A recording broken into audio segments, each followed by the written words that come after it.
করলি? কোথায় যাবি? কোথায় ভাই এখন যাবো এইটুকু খুচরো টাকা নিয়ে? তো আমার কাছে কোথায় 500 টাকা বান্ডিল আছে ভাই। শোন, সস্তার ক্যাফে খুঁজছি, একটা কফি নেবো, ঠিক আছে?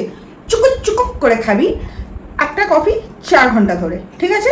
ওটাই মাথায় রাখবি। ওটাই তো আমার দ্বারা হয় না, তাড়াতাড়ি গিলে ফেলি আমি। আরে ভাই করতে তো হবে, নালে তুই টাকা দে, তাহলে তুই টাকা দে। আবার যদি ওই একটা কফি নিয়ে অতক্ষণ ধরে অপেক্ষা করলে যদি কিছু বলে আবার অর্ডার করতে, তখন?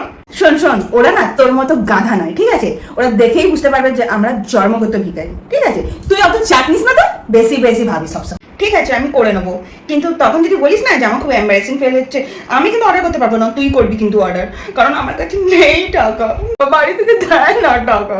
নাকি কান্না কেন কাটছিস? বলছি তো আমি সামনে নেবো, তুই জাস্ট চলে আয় ব্যাস।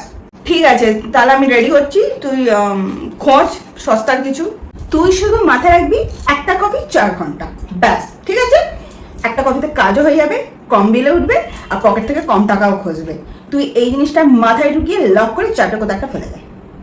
হ্যাঁ ব্যাস, চাপ নিস না, তুই তাড়াতাড়ি রেডি হয়ে চলে আয়, ফোন করিস কিন্তু। হ্যাঁ ঠিক আছে, আয়। ঠিক আছে।